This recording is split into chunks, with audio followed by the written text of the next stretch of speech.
Saludos, amables televidentes, gracias por sintonizar una vez más a Primerísimas.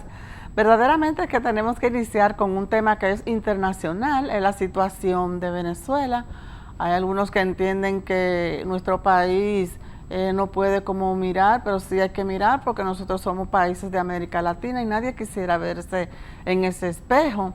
Indudablemente la posición que adoptó el presidente Luis Abinader sobre el debate electoral que se desató el domingo a nivel de los demás países con la situación electoral por el reclamo que se está haciendo que se presenten las actas para que exista una diafanidad en ese proceso y que ha llevado no solo a República Dominicana, sino a otros mandatarios del continente para expresarse de manera democrática.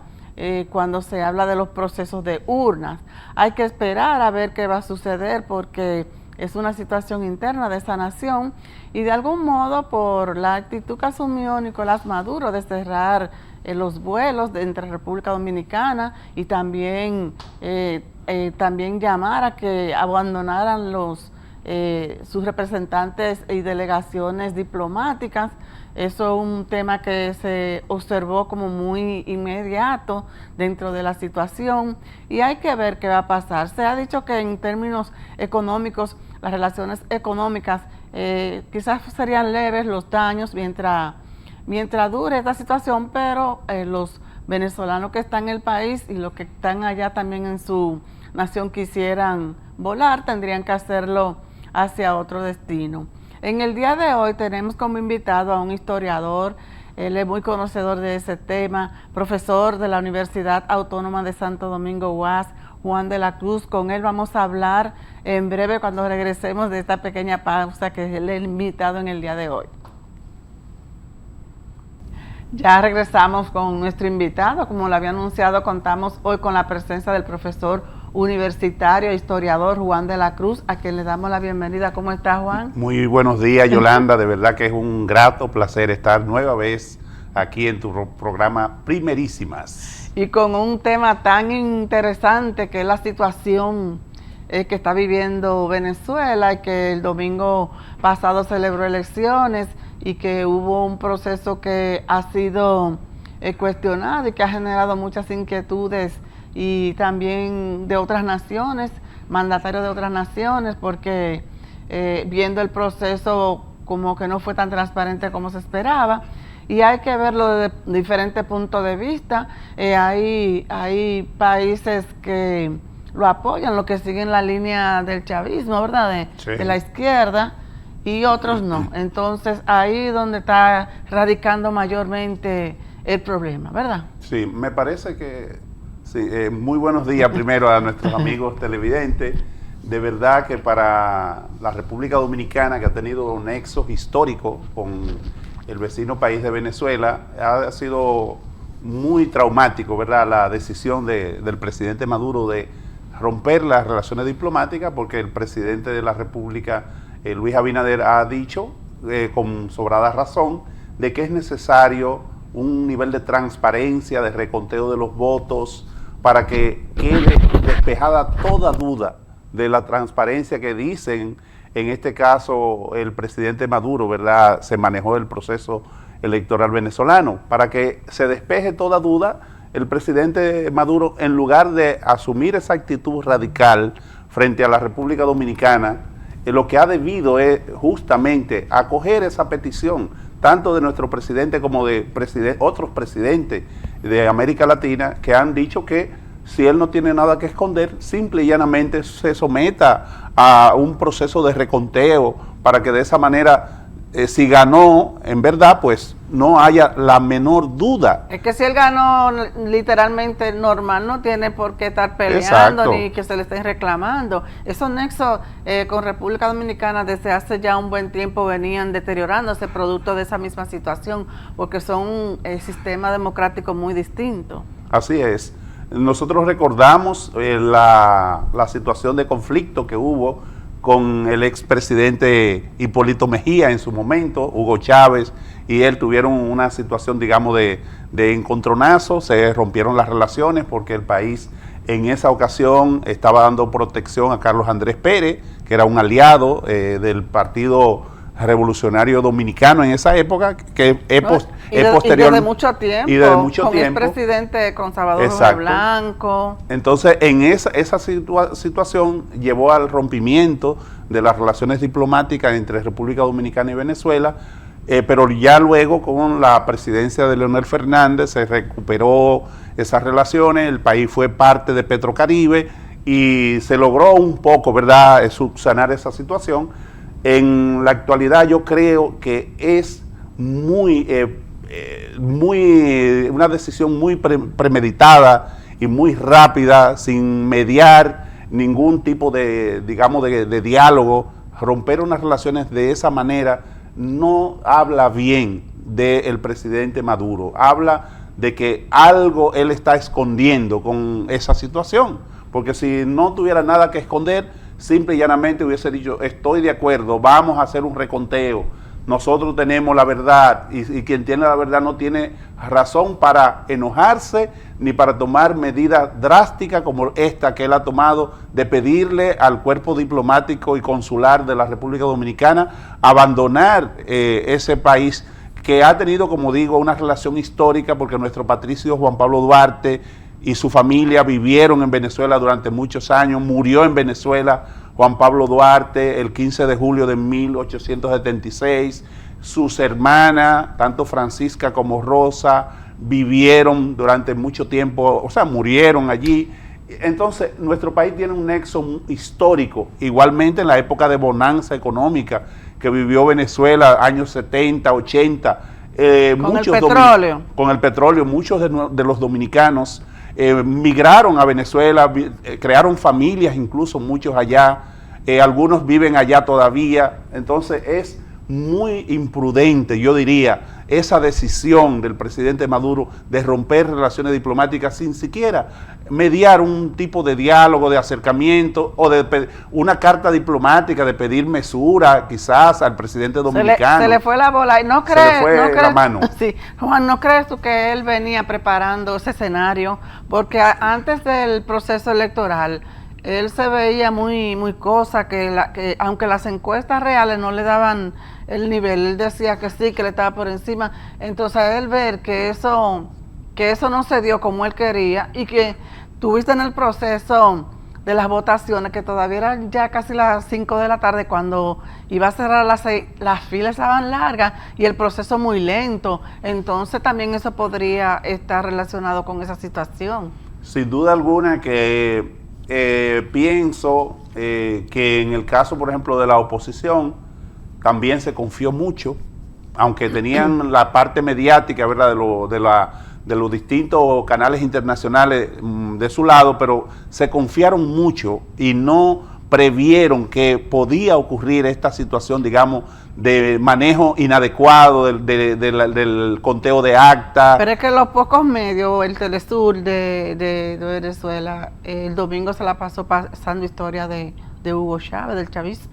No, sin duda alguna, es un canal que está bajo el dominio del presidente de la República y en ese sentido, sin duda alguna, uno no podía esperar otra cosa, pero en el caso de la oposición debió tener mayor vigilancia de los procesos, de las actas, si en verdad, como dice María Corina, tienen ellos cómo demostrar que ganaron con un 70-30, como ella dice, pues entonces yo creo que eso le daría ganancia de causa si ellas presentan las actas rubricadas de cada mesa, como hizo Peña Gómez, por ejemplo, aquí en el 94, donde le demostró al doctor Balaguer el fraude que le hicieron, se lo demostró con los sacos de cédula que habían tirado en un vertedero por un lado, y por el otro lado se lo demostró también con las actas de las mesas y con el trastrueque que hubo. Entonces, de esa manera podría perfectamente concitar un mayor apoyo Corina y Edmundo, María Corina y Edmundo, de lo que es digamos, la diplomacia internacional. Así tendrían una unanimidad de todo el planeta cuando ellos demuestren que en verdad ganaron 70-30. Mientras tanto, si el Tribunal Electoral dice que ganó y ellos no le demuestran lo contrario, pues entonces eso le da una ganancia de causa a Maduro sin que lo haya ganado en verdad. ¿Y cómo podría gobernar Maduro frente al Centro Carter que desconoció el resultado del proceso y también esos gobiernos de otros países que aunque no son de izquierda, pero se han manifestado en contra del resultado de este proceso, que estamos en el siglo XXI, ya la democracia en vez de debilitarla lo que hay que fortalecerla? Vamos a ir a una pausa y regresamos enseguida con esta interesante entrevista de este día. Estamos conversando en este día con el historiador y profesor universitario Juan de la Cruz. En el segmento anterior él explicaba el escenario que está viviendo Venezuela después del proceso electoral realizado el domingo pasado. Yo le hacía a él la pregunta que frente al desconocimiento del Centro Carter, que no lo ve positivo el que no se den a conocer las actas como evidencia de que realmente ganó Nicolás Maduro, y también otros gobiernos que no son de la izquierda. Después de esa parte, Juan, sería bueno que analizáramos también el proceso electoral de Kamala Harris y Donald Trump, que aunque no ha sido escogida todavía, porque hay que esperar la convención de agosto, pero ella tiene un buen posicionamiento ya más como candidata. Sí, en relación a lo de Venezuela, me parece que sin duda alguna Venezuela tiene que escuchar las voces internacionales. No puede cerrarse en un mundo global como el que vivimos. Tú no te puedes estar de espalda a lo que son los procesos de integración mundial que existen. Tiene que tomar en cuenta eso. El propio Maduro sabe que Estados Unidos incluso bajó un poco la presión que tenía sobre Venezuela. Que aislarse no le conviene a nadie. Eso le permitió, ¿verdad?, a ellos una mejoría económica en cierta medida. Entonces, mantener esa buena relación con Estados Unidos creo que es necesaria en esta circunstancia, no tirarse a todo el mundo en contra, no solamente contar con el apoyo de China, de Rusia, de Irán o de Cuba, sino abrirse, y en este caso Corea del Norte. Es necesario que mantenga buenas relaciones con el mundo occidental también. Y de Latinoamérica, de los países que le quedan a su alrededor. Claro, porque es que tú no puedes gobernar al margen de lo que es las relaciones internacionales de integración que existe en el mundo actual global. Y en el caso de como yo te decía hace un instante, de Kamala Harris, que en los últimos días ha incrementado su popularidad, ya no de fondos, de recaudación de fondos, no, sino de su aceptación de que Estados Unidos podría tener una mujer.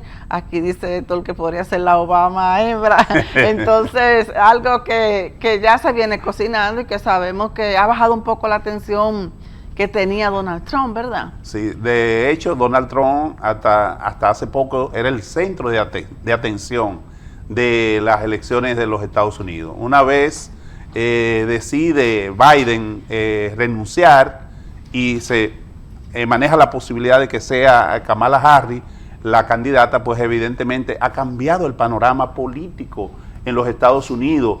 Kamala Harris tiene en sí una primicia, que es haber sido la primera vicepresidenta de la República. Ya eso la coloca en la historia de los Estados Unidos. Y sus orígenes afrodescendientes por un lado y latinoamericanos por el otro, también le da a ella esa chispa y esa gracia de enamorar a los afrodescendientes, de enamorar a la gran cantidad de latinos que viven en Estados Unidos. Ya eso de por sí le garantiza a ella un nicho importante.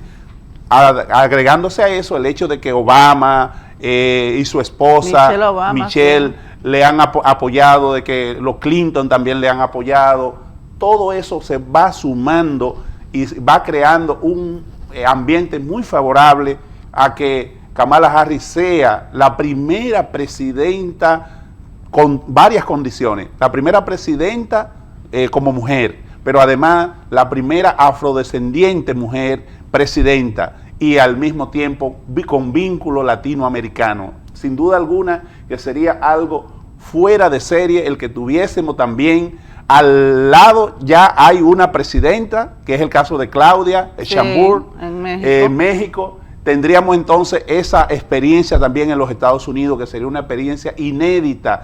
Todos sabemos que Obama inauguró esa nueva primicia de que una persona de descendencia negra fuera el primer presidente de los Estados Unidos.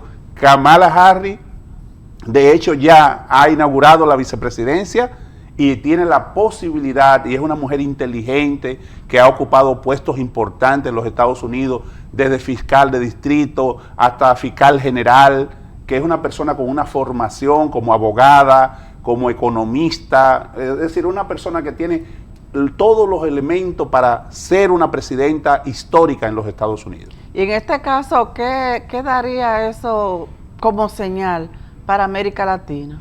A América Latina le indica, y nuestro país ha tenido primicia en eso, ya hemos tenido en esta ocasión 3 vicepresidentas distintas. Tuvimos a Milagros Ortiz Bosch como la primera vicepresidenta, tuvimos a Margarita Cedeño como la segunda vicepresidenta y tenemos ahora a Raquel Peña en 2 ocasiones. En el caso de Margarita lo fue también en 2 ocasiones vicepresidenta. Ahora tenemos a Raquel Peña como vicepresidenta por una segunda ocasión. ¿Tú crees que entonces ella podría ser la del 28? Bueno, no podemos descartar si la tendencia en el mundo es que una mujer sea presidenta y las mujeres son personas... Digo, si el presidente Luis Abinader también la apoya, porque sí, él tiene un liderazgo, claro, ha fortalecido el liderazgo dentro del partido. Claro, y sin duda alguna, las posiciones que el presidente le ha delegado ya lo ha cumplido con mucha cabalidad.